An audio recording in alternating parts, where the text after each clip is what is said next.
আমি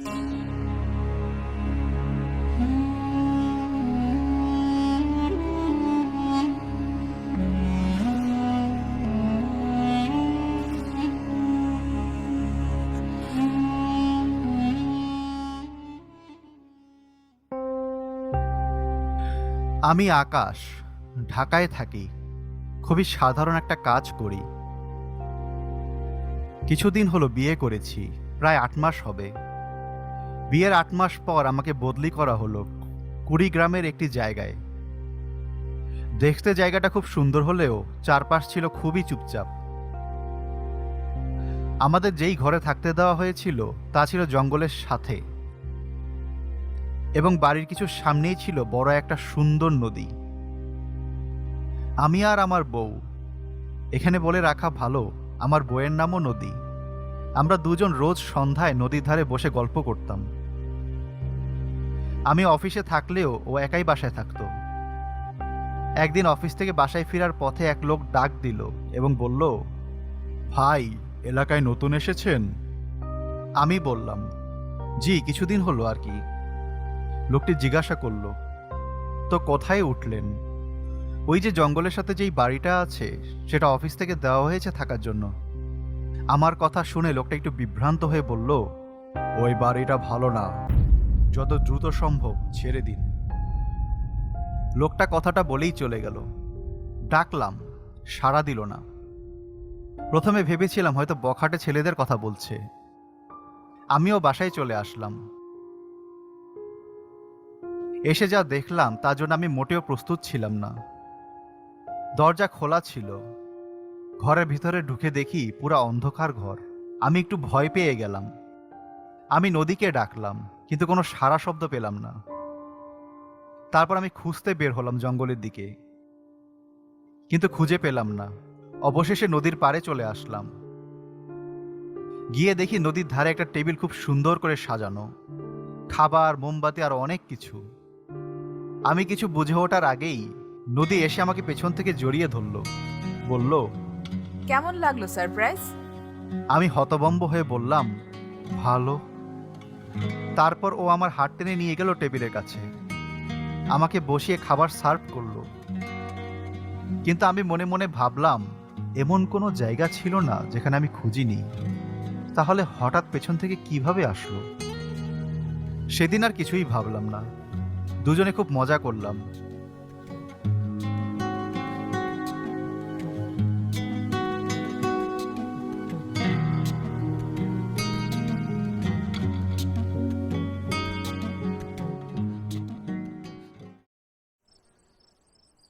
বেশ কিছুদিন কেটে গেল। একদিন নিশি রাতে আমার ঘুম ভেঙে গেল, কিন্তু পাশে নদীকে দেখতে পেলাম না। ভাবলাম হয়তো ওয়াশরুমে গিয়েছে, কিন্তু না, সেখানেও নেই। পুরো বাড়ি খুঁজলাম, পেলাম না। তখনই কেন জানি আমার মনে হলো নদীর ধারেও আছে, তাই আমিও গেলাম। আমার ধারণা সত্যিই হলো, সে একদম নদীর কিনারায় দাঁড়িয়ে আছে, যেন একটা মূর্তি। আমি ওকে ডাকলাম, কিন্তু সাড়া দিল না। যখন ওর কাঁধে গিয়ে হাত রাখলাম, মনে হলো ও জোরে একটা ঝাঁকুনি দিল। তারপর আমার দিকে তাকিয়ে বলল, কি হয়েছে বলো? আমি বললাম, তুমি এত রাতে এখানে কি করছো? ও বলল, দেখো, নদীতে চাঁদের আলো পড়ে কি সুন্দর লাগছে। এই বলে ও বাড়ির দিকে হাঁটতে শুরু করলো। আমিও আর কিছু বলতে পারলাম না। আমি বাড়ি এসে দেখি ও গভীর ঘুমে। কিছুই বুঝলাম না। সেদিনের পর থেকে কেমন যেন মনে হতে লাগলো, যেন আমার এই নদী সেই নদী নয়, সে যেন অন্য কেউ। প্রায় সে ওই নদীটার খেয়ালে ডুবে থাকে, আর রাত্রে নদীর ধারে চলে যায়।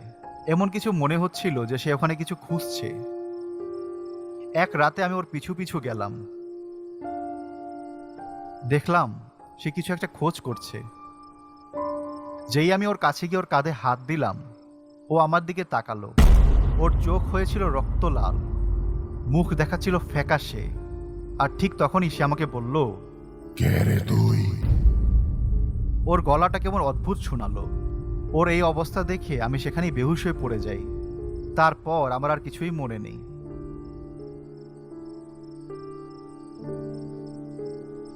সকালে উঠে দেখি আমি বিছানায়, অবাক হয়ে যাই।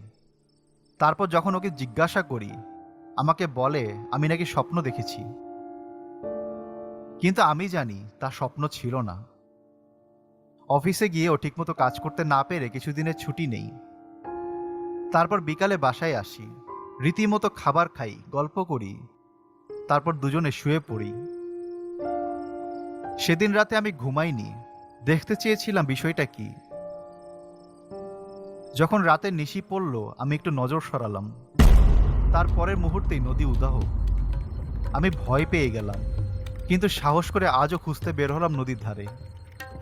কিন্তু আজ সে ওখানে নেই। তাহলে কোথায় গেল? তারপর জঙ্গল থেকে পশুর ডাক আর গাছের মর্মর আওয়াজ শুনতে পেলাম।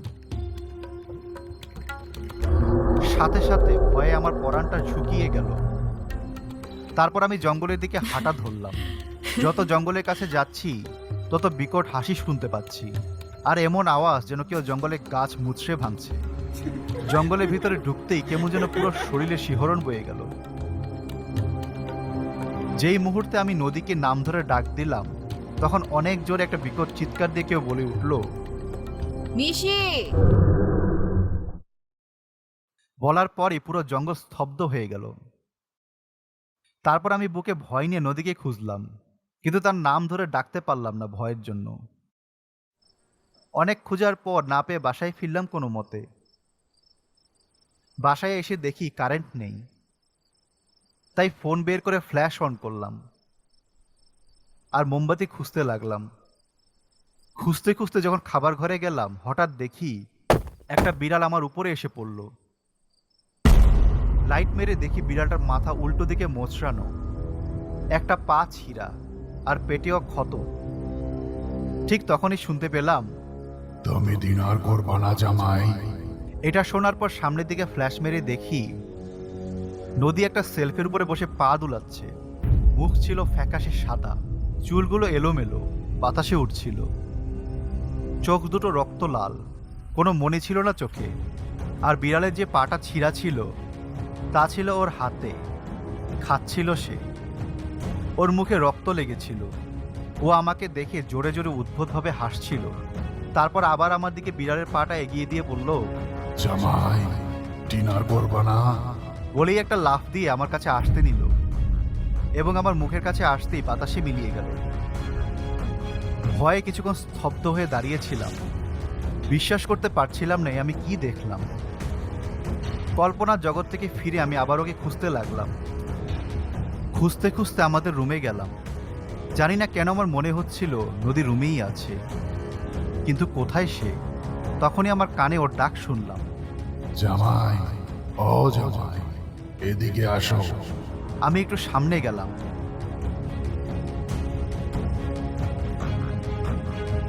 হঠাৎ আমার মাথায় পানির ফোঁটা পড়ল। আমিও উপরে তাকালাম আর দেখলাম নদী ফ্যানের সাথে উল্টো হয়ে ঝুলে আছে। আমাকে দেখে হাসছে, ওর হাসিতে পুরো বাড়ি কাঁপছে। তারপর সে আমার উপর ঝাঁপিয়ে পড়ল আর আমার কাছাকাছি আসতেই বাতাসে মিলিয়ে গেল। আর ঠিক তখনই শুনতে পেলাম, আকাশ, আমার অন্ধকারে খুব ভয় করছে। কই তুমি? প্লিজ এদিকে আসো। এই কথা শুনে ওর কাছে দৌড়ে গেলাম। গিয়ে দেখি ও একটা কোণায় গুটিসুটি মেরে বসে আছে। আমি ওর কাছে গিয়ে ওর কাঁধে হাত দিলাম, বললাম, নদী? আর তখনই ও চিৎকার দিয়ে বলে উঠল, নিশি! বলেই ওর রূপ বদলাতে লাগলো। ওর গালে কাটা দাগ, ওর অর্ধেক ঠোঁট কাটা, হাত পা ক্ষত বিক্ষত। আমাকে জোরে একটা ধাক্কা দিয়ে ও হাসতে হাসতে নদীর দিকে যেতে লাগলো আর বলল, আর ভাবি না, আর ভাবি না।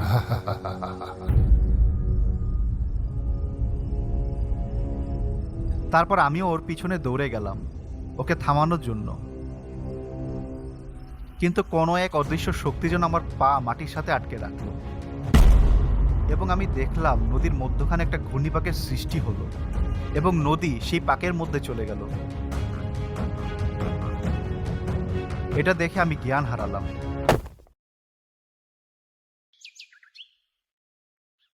পরের দিন সকালে নিজেকে নদীর ধারে পেলাম। তারপর বাসায় ফিরলাম, দেখলাম না, কোনো স্বপ্নই ছিল না। খুবই চিন্তায় পড়ে গেলাম। তারপর খোঁজ খবর নেওয়ার সিদ্ধান্ত নিলাম আর বেরিয়ে পড়লাম। কিছুটা পথ যাওয়ার পর গ্রামে পৌঁছালাম। সেখানে ওই লোকটার দেখা পেলাম। তাকে সব বললাম এবং এর রহস্য কি জানতে চাইলাম। তিনি আমার কথা শুনে আমাকে একজন বয়স্ক হুজুরের কাছে নিয়ে গেলেন।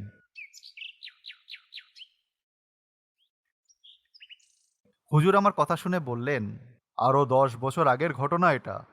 তোমাদের মতোই এক পরিবার ওই বাড়িতে থাকতে আসে। পরিবারে ছিল বাবা আর মেয়ে, আর ওই মেয়েটির নাম ছিল নিশি। ভালোই দিন কাটছিল তাদের। মেয়েটারও নদীটা খুব ভালো লাগতো। সে সারাদিন নদীর পাড়ে খেলা করত। কিন্তু ওই নদীর পাড়ে যে পুরনো বটগাছটা আছে, সেখানে একটা জলজ জিন থাকে, যা না তারা জানতো আর না তোমরা। একদিন খেলতে খেলতে মেয়েটার হাত কেটে রক্ত পড়ে, আর তখনই ওই জিনটার তৃষ্ণা মেয়ে মানুষের প্রতি আসে। তারপর থেকে ওই মেয়েটা একটা ছেলেকে দেখতে পেত, তার সাথে খেলা করত। একদিন ওই ছেলেটা মেয়েটাকে নদীতে গোসল করতে নামায় এবং মেয়েটাকে ঘূর্ণিপাকে আটকে জিনের তলদেশে নিয়ে যায়। নিশির বাবা মেয়েকে অনেক খুঁজে, গ্রামের সবাই মিলে খুঁজে, কিন্তু 4 দিন পর নিশির লাশ পাওয়া যায় নদীর ধারে। ওর চোখ ছিল উল্টো এবং লাল, চোখে মণি ছিল না। ওর দেহের ভিতরে কিছুই ছিল না, সব খেয়ে ফেলে ওরা। লাশ পচে গিয়েছিল। তারপর আমরা লাশটাকে কোনোভাবে কবর দিতে না পারায় নদীর ধারে দাফন করলাম। তার 1 মাস পর অনেক লোকেই বলে তারা জঙ্গল আর নদীর ধার থেকে চিৎকার শুনতে পায়, একটি নাম শোনা যায়। তারপর থেকে ওই বাড়িতে কোনো মেয়ে থাকলে নিশি চেষ্টা করে রক্ত ঝরানোর, আর তেমনটা হলে সে তাকে বশ করে জলজ জিনদের কাছে নিয়ে যায়। এই রহস্য জানার পর আমি বললাম, আমি আমার নদীকে কিভাবে বাঁচাবো? হুজুর বলল, অনেক ঝুঁকিপূর্ণ কাজ, এতে জীবনও যেতে পারে। আমি বললাম, আমি রাজি। তারপর হুজুর বলল, একটা 10 বছর বয়সী ছাগল আনতে হবে এবং নিশিরাতে ওই ছাগলটাকে নদীর মাঝখানে ছেড়ে দিয়ে আসতে হবে। পিছনে ভুলেও তাকানো যাবে না। তিনি আরও বলেন, ওই সময় তিনি নদীকে তার কাছে নিয়ে আসবেন তার জিনদের সাহায্যে। অনেক খোঁজাখুঁজির পর একটি ছাগল ব্যবস্থা করা হলো। নিশি রাত হয়ে আসলো। আমিও ছাগলটা নিয়ে বের হলাম। কিছু দূর যাওয়ার পর আমাকে অবিরাম নদী ডাকতে লাগলো, কিন্তু যেমনটা হুজুর বলেছিল আমি তাকাইনি। হুজুর একটা দোয়া পড়তে বলেছিল, তা পড়তে পড়তে নদীর কাছে আসলাম। ছাগলের চোখ কালো কাপড় দিয়ে বেঁধে নিলাম, কারণ হুজুর বলেছিল বোবা প্রাণীরা ওদের দেখতে পায়। তারপর ছাগলটাকে নৌকায় উঠিয়ে নৌকা সেই মাঝখানে নিয়ে গেলাম, যেখান থেকে নদী তলদেশে গিয়েছিল। ছাগলটাকে ফেলে কিছু দূর আসতেই আবার সেই ঘূর্ণিপাকের আওয়াজ আর এক বিকট হাসির শব্দ। বুঝতে বাকি রইল না ওরা ছাগলটা নিয়ে গেছে। তারপর আমি দ্রুত হুজুরের কাছে চলে আসি। হুজুর বলেন, আগামীকাল নিশিরাতে তুমি তোমার বউকে ওই নদীর ধারেই পেয়ে যাবে। তার পরের দিন আমি সাহস করে নিশিরাতে সেখানে গিয়ে দেখি নদী অচেতন অবস্থায় পড়ে আছে। তখন ওকে নিয়ে আমি হুজুরের কাছে যাই। ওর সারা শরীর জলজ জিনের লালায় আবৃত ছিল, যার জন্য তাকে নিয়ে যেতে সমস্যা হচ্ছিল। তারপর ওকে আমার পরনের কাপড় দিয়ে জড়িয়ে নিয়ে যায় হুজুরের কাছে। সেখানে হুজুর ওকে গোসল করতে বলে এবং পরিষ্কার জামা কাপড় দেয় পরানোর জন্য। তারপর হুজুর ওকে ঝেড়ে একটা নারিকেল দেয় এবং বলে, এটা কালো না হওয়া পর্যন্ত নিজেদের কাছেই রাখতে হবে। কালো হয়ে গেলে ওই নদীতে ফেলে আসতে হবে।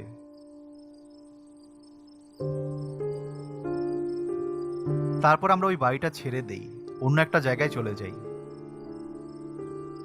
আর আমি একদিন আগে নারিকেলটি নদীতে ফেলে দিই। এখনো নাকি সেই নদী থেকে চিৎকার ভেসে ওঠে, একটা নাম শোনা যায়, নিশি।